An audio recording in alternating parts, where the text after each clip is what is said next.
Good morning, everybody. This is the Personal Playlist Podcast, fondly referred to as the P3 on Voice Ed Radio. I'm Noah Daniel. Music is a word within itself, with a language we all understand.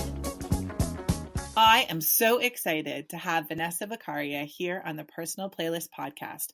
vaneSSa is the founder and director of The Math Guru, a cool boutique math and science tutoring studio in Toronto. She's also the author of Math Hacks, a new book that makes math fun, stress-free, and relatable for young kids and their parents. vaneSSa has her Bachelor of Commerce, teaching degree, Masters of Math Education. She specializes in teenage engagement in math with a focus on reinventing media representation of what it means to be smart while simultaneously destroying stereotypes which tell women they need to choose between beauty and brains. Her goals are to be the Lady Gaga famous, totally change math culture so that STEM is as cool and accessible as Taylor Swift's song. Welcome to the show, vaneSSa. Thank you. Wow, what a great, exciting intro. I'm so happy when Tamara told me about you because I started to learn a little bit about your work, and just seeing some of the bio pieces leaves me with so many questions. But before we get into some of the educational pieces, you're the founding member you're one of the founding members of Goodnight Sunrise, this not just rock and roll band, but like described as an indie rock and roll super fun dance party band from Toronto. Can you tell us a little bit about that? Yes, absolutely. We are what we sound like, a super fun indie rock dance party band. We started the band, me and my friend David, started it 8 years ago. So we've been a band for 8 years, and it is quite the adventure. So yeah, that is basically one of my very, very full-time jobs, is not only performing in the band, but I manage the band with David. We do all of our own show booking and PR and recording. So it's really exciting, but for sure. But I guess some of your math skills come into play there. Math is all about problem solving. So yeah, definitely. When you failed math, what gave you the grit that you needed to not just go back and persevere, but eventually pursue a master's? So actually, it's really interesting because I think I was actually really good at math when I was younger, and I liked it. But as I got older, I really started identifying as an artsy person. You know, we have this really weird dichotomy in society of being like, oh my God, we're either right brain or left brain, or we're creative or we're logical. And I really got caught up in this total stereotypical myth. So I really wanted to be a famous rock star and marry Keanu Reeves. That was like my life dream, like still is, not going to lie. And so when I wasn't doing well at math, no one really thought it was weird. You know, like my friends and teachers were like, yep, like you're more of the creative type. It makes sense that you're not great at math. And I was like, yeah, that must be it. Well, my parents were like not so down with me like hitchhiking to LA and like finding Keanu Reeves. So they were like, yeah, you need to graduate high school. We're sending you to an alternative school. And so I went to this school, and it was so different. Like there was no such thing as like a creative person or a logical person. It was a small school. It was like super hippie vibes. We called teachers by their first names. And it was like what school was it? It was called SOLA. Okay. School. It was so amazing. It no longer exists, but it changed my life.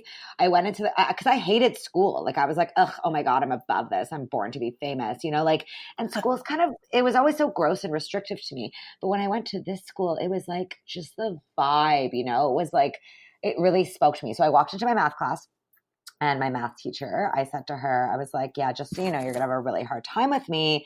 I'm not a math person. And she looked at me and she was like, you're not a what? And I was like, a math person. And she was like, yeah, cool. That's not a thing. And I was like, what? And she was like, how about you just like try and do math? And I was like, oh, like, and I got a 99 in grade 12 math. It was crazy. And we are best friends to this day. And yeah, really? It was completely like, yeah, it was just such an eye-opening. I mean, she's the one who helped me edit my math book that I just published. Like, it really changed my life because I had been taught for so long that you had to be the type of person. Like, we have this myth of innate ability in education, right? We use the word talent way more often than we should. We say things like, you have a gift way more often than we should. Like, those things are really harmful. And I just thought I wasn't a math person. And once I realized I was, it changed my entire life, not just for math. I don't care about the math, but realizing that I was innately capable of something I've been taught I wasn't was a real eye opener for me. That compartmentalization that so often comes from external factors as opposed to internal ones are one of those challenges in education that we talk a lot about, and in terms of school in general and the purpose of school. And ideally, school is a place where you get to foster your many gifts and you get to see yourself in many ways and get to be whatever it is you feel like being. And I think that sadly that school is no longer with us, but we have lots of different places. It's sad, I think, that we call them alternative schools, because I wish every school could be a place that every person can see and be themselves. So you get out of school and you have this acumen and you have this bevy of skills, and then how did you end up balancing a life where you're both teaching and pursuing your rock and roll dreams? Well, to be honest, like that realization in math class is the only reason I think I pursued music, because I had actually been like kicked out of vocal class and the Kiwanis Festival. And I also tried out for Pop Stars. I don't know if you remember that show. And I literally waited 8 hours in line and sang like one line of I'll Never Break Your Heart by the Backstreet Boys and got kicked off stage. So I also did not believe I was a music person.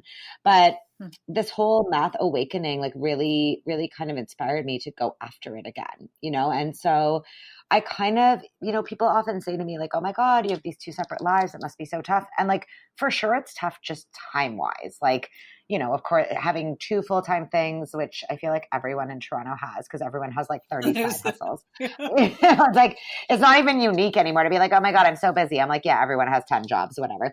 But like time-wise, it's a struggle, but actually like emotionally and logically, the two fit together really, really well, because both of them are just simply about empowerment at the core of it, like empowering not only myself, but empowering the people I interact with through education and through music. Wow. I love that. And I kind of want to use it as our segue, because the show is a bit about empowerment. It's about empowering your narrative through the song choices that you have. So on this show, people bring me 3 songs: a nostalgic song, a song that reflects their identity, and a song that lifts them up, picks them up, or inspires or motivates them. And you brought me 3 songs by your band. And that's a really cool new thing that's happening here. And I'm so happy that you were empowered to do that. I hope that through this show, I'm empowering you to tell your story in a way that feels fantastic. So why don't we start with how you chose these 3 songs of all the songs that you guys have written and produced over the last 8 years? Sure. Well, I think, we've been writing music for 8 years now. And I guess it always just reminds me, it's funny because it's such a, like an audio recording, like an audio journal of how far we've come, I guess. Like, when you like write in a diary and you journal, and like, I don't know if you ever go back and read on that stuff, that's pretty crazy. I did that once and I was like, oh my God, what is my life? But when you do that and you're like, oh my God, like, wow, you notice certain patterns, and it's easy to feel like you're not really ever progressing. Like, like things change usually very slowly, day by day, week by week, year by year. And so it's easy to feel like there isn't any huge monumental change, but I find like listening to our music, I can like see it. Like I can like hear the growth, and I can like hear the years of vocal lessons that I finally decided to take, like all that kind of stuff. So, yeah, you know what I mean? So it's a really cool, like, imprint of your past, present, and future kind of. So that's why I think I felt really tied to those songs. And the ones I chose, they are all more recent, but I think they all kind of highlight a different aspect of what music has helped me do in terms of empowering my life and empowering the lives of others. Okay, well, let's begin with your nostalgic song. You had said before that it covered another song? So the nostalgic song is a cover of Song for a Winter's Night. And so it's kind of funny. So me and David Kochberg are the 2 founders of the band. And I am obsessed with Christmas. Okay. Like I'm obsessed. I'm one of those like crazy people that like October 31st, I'm like, okay, Halloween's about to be over. Let's get all the Christmas decorations up. And I've always been like obsessed with Christmas. Well, like David's Jewish and he could not care less about Christmas. And every year for our whole band, I'm like, David, I really want to cover a Christmas song. And he's like, I don't want to cover a Christmas song. Like I have no, like, and I finally, after 8 years of beating him down, convinced him that the magic of Christmas isn't about like, it has nothing to do with religion. It has nothing to do with holidays.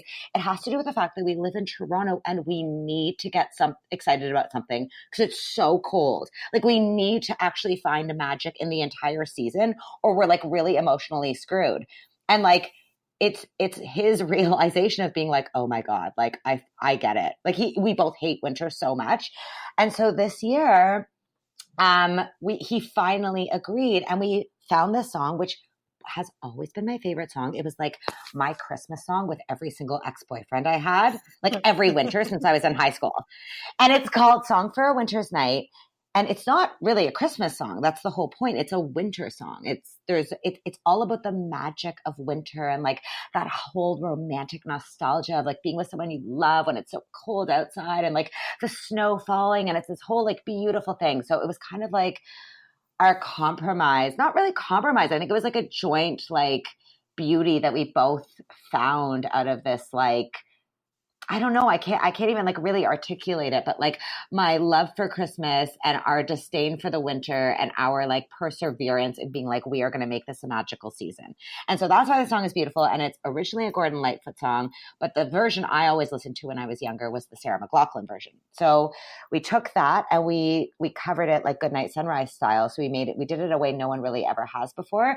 Like Blue Rodeo has also covered it, but we did it in a really dancey, like upbeat sort of like magical twinkly way. Okay, well, that was a really long rant. It was a great rant. I can't wait to hear the song though, so let's play it.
Recording that. It was really, really fun. It was really fun, and it was like something, honestly, I'd like to record a song I've loved for like 20 years was by like an artist that really inspired me so much. Like Sarah McLachlan was always my favorite artist growing up. So it's not by her, but whatever. Same thing. Well, every new rendition of a song becomes that artist's song, and it's hard to separate it sometimes from the original because it's the one that connects most to you. And that's really totally a perfect transition to our next song choice, because this song is about you as a person, your sense of identity. So of your songs, why does this song speak to you the most? So that song, I would definitely go with Remember Now. And it's like, it's such a important song for us. That is the first song where we really feel like we captured the essence of our band. You know, we've recorded 2 albums, a couple of EPs, like a bunch of singles before then. And this song we released in 2017, and it's kind of the first song that really put us on the mark. You know, like we got it on some radio stations. It's the song that actually got us chosen to open for Bon Jovi at the Air Canada Center last year, which was literally the craziest thing ever. I need to hear more about that because I saw that when I was, oh my God. Yeah. Like, so yeah, I'll tell you about that for sure. Had a contest? Is that how it began? Okay, well, so like if you want to get super mushy about Bon Jovi, because who doesn't? Whenever he tours, I know. Well, because he's just the greatest guy. So when he tours, he always finds a local opening band to support him because he doesn't need to tour with a supporting band, right? Like no one cares. Everyone just wants to see Bon Jovi. So to give a band the same break that he got when he was younger, that's what he does. He makes it a point to find a local band in every city he plays in. How cute! I don't know that. So anyway, that should be something everybody knows about him. Wow. I know, but like no one really knows. I know. Like what a guy. Anyway, so for this tour, Q107 put a call out with Bon Jovi for bands. So we applied and they chose us. And it was largely because of that song, Remember Now.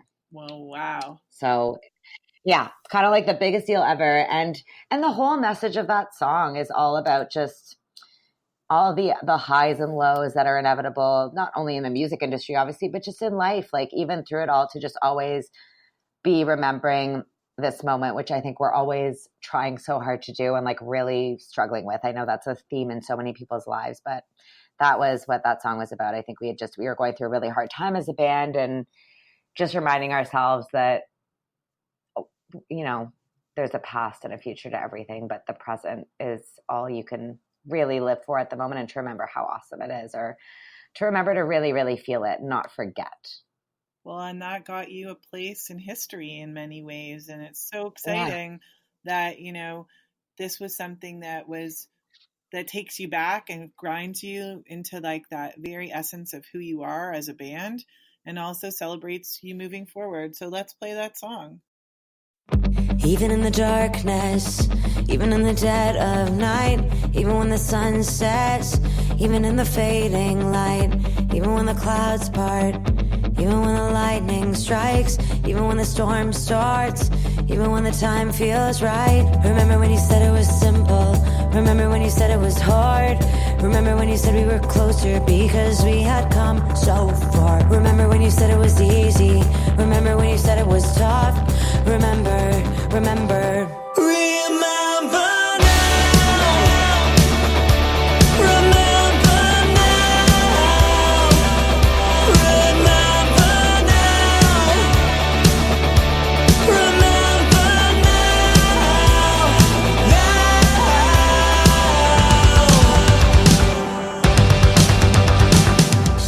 even in the distance, even in the morning light, even in forgiveness, even when we lose the fight, even in the shadows, even when we lose our sight, even when it matters, even when we make it right. Remember when you said it was simple, remember when you said it was hard, remember when you said we were closer because we had come so far. Remember when you said it was easy, remember when you said it was tough, remember, remember.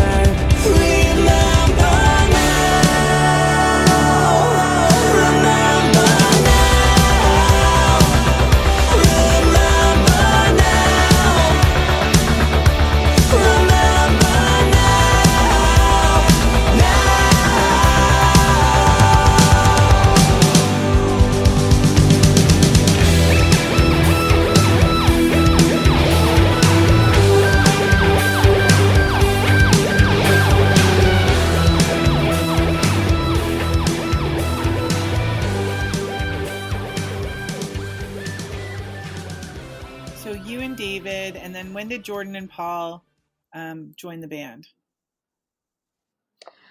So actually the band is really just David and I. We are a 4-piece, and when we play live, we're a 4-piece, but the core of the band is just David and I. When we started, Paul was our drummer. And we had a bassist named Andrew, and over the years, it just sort of like they left the band and we have people filling in here and there. But when we play live, we just play with different bassists and drummers. We don't have like a permanent rhythm section. That's so cool. So having the dual vocals must really add dimension to a lot of your music, because I hear how you guys fluidly transfer back and forth. I guess you live in downtown. I was just about to be like, oh my God, are you hearing all these sirens? I honestly think it's like getting even worse recently. Like I feel like there are constantly sirens, and I notice it every time I go to a small town and there are no sirens. And when I come back here, I'm like, why is there constantly an emergency? It really gets me on edge. It's a large concentration of people. It just happens like that. I know, but I think because like you associate a siren with something bad, that like it's constantly, I don't know, it really actually gets to me. Like I get really stressed out. I'm always like, oh my God, I hope that person's okay. Like where are they going? What's happening? Yes, it can be ominous, that constant, but you could also be hopeful that they're getting the help that they need. I know. You know, I need to look at it that way. I need to like really reframe my attitude around it. Okay, thanks for the pep talk. It's my nature, but yay. No, that's good. Sometimes when bands and people are doing the things that they do and life can like seem out of balance, you need like that tune to, you know, perk you up or to get you excited or to get you right in the zone that you need to be in. So of all your songs, why did you choose this last one? Okay, so I'm so excited. So Feel Good was actually just released 2 weeks ago. And the music video has just been released. And it's going to drop here on the Personal Playlist podcast. So it's very exciting because it's new, but also I love this song because it's all about it. When I wrote it, it had like a really strong vibe. Like I knew exactly what it was about when I was writing it. And it's all about consent and respect and just respecting everyone's right to feel good and not ever thinking you have the right to feel good at the expense of others. So I love the message. And also I am like a house music girl. Like I come from a background of like either listening to like Tiesto EDM or listening to Britney Spears. Like those are my jams. And we've always like thought of ourselves as this really like dance rock band, but we've been trying to incorporate more and more dancey elements. And this is like, I think by far a huge step in production for us. And it's really dancey and upbeat, which I like because if you see us live, we are like such a powerhouse live. Like we have so much energy and we have confetti and glow sticks and like drum jams. And it's like such a big thing. It's really hard to capture that on just a recording. And I think this is one of the first songs that does it. Like you want to kind of dance around your apartment and just like kind of shout the lyrics. And like that to me is like the best thing for any song to be. That is exciting. Let's play it. And yes, it doesn't drop here on the podcast, but it will drop on the blog post that goes with it, and we'll celebrate it in every way possible. So here is your new song, newly released, Feel Good.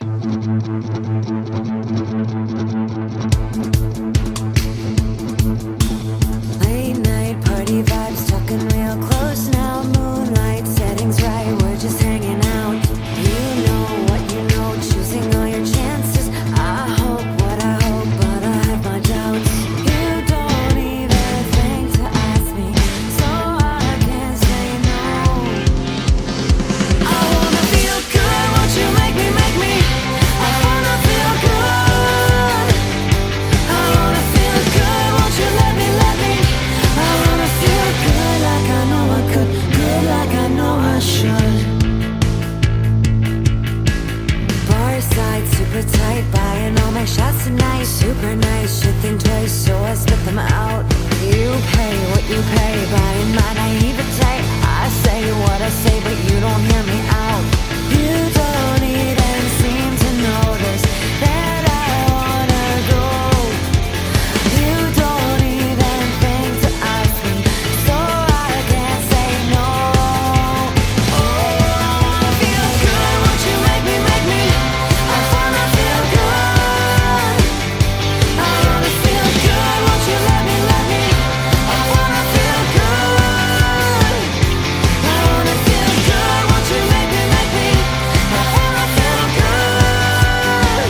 I am feeling good.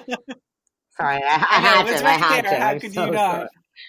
You have a lot coming up, though. You guys are super busy. You guys are starting Canadian Music Week, and then you have a lot of appearances. Yeah. We are super pumped. This is going to be our biggest summer yet. We just released Feel Good. We have 2 summer singles coming out this summer, and we're working on new videos, and we haven't really said anything about it yet, so I don't want to be too revealing, but we have a very large tour planned this summer, our biggest one ever. So we're really, really excited. And yeah, we're playing Canadian Music Week. So if you're in Toronto, we have a few shows. You should come see us. And we've got a ton of shows planned, like sort of around Ontario and a bunch of festivals we have announced and a bunch that we haven't. So just kind of stay tuned to our social media pages and follow us and stuff. And all that kind of stuff will be posted. But yeah, we definitely have a lot of exciting stuff coming up, and we're really, really excited to make this the Okay, best well, year. I'm thrilled to be able to put links in and get people going there. Where are they going to find the Math Guru? You. So the Math Guru, right, me. Okay, so the Math Guru you can find at the Math Guru on Instagram or on Facebook or on Twitter, although I don't tweet a lot, but chat me up. Maybe I'll respond. You can also find me at themathguru.ca. But I do tons of stuff through social media. And actually, we have just opened our pop-up study lounge for exam season, which is a really cool study spot, the only one in North America where it's like a co-working space for kids. So you can find that if you go to the Math Guru on Instagram. The Insta handle for the study lounge is posted on my bio, so check that out. Cool. For sure. I know this is certainly a season where people need support. And let's talk a little bit about where people can find math hacks. Sure. So Math Hacks, which is my book that I published with Scholastic in September. It's a really, really fun book for kids grade 3 to 6 and their parents and adults, anyone who's been scared of math for a while. It explains concepts in a really fun way. And there's 40 pages of actual hacks that we need for education. So how to study properly, how to beat math anxiety, how to beat test anxiety, how to just be healthy overall. Lots of stuff to help with mental health and the stress that accompanies education.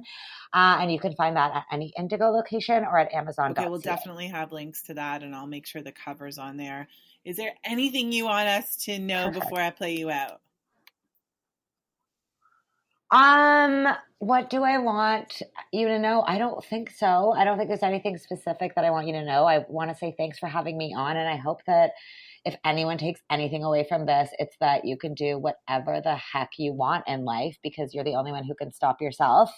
That's pretty much it. Just one little. That's a golden nugget right there. You can do it. Exactly. And to remember that you can't win the lottery if you don't buy a ticket. Okay, well, it's good that you are buying lots of tickets, and I hope that you achieve all the Lady Gaga stardom that you deserve. And whatever happens, I think that the messaging around being who you are and not compartmentalizing yourself and allowing the world to do that for you is something that I hear in the music and in your words. I can't wait to see your band. I'm definitely going to try to get to the Sound of Music Festival, especially because I love being in Burlington for that, but also because I really want to see you guys. And I don't get out to the Horseshoe that often anymore, but I can try. Anyway, I hope you have a fantastic day. Thank you. You too. I loved this. Oh, yay. Me too. Bye-bye. Thank you for joining us on the P3, the Personal Playlist Podcast. I'm Noah Daniel.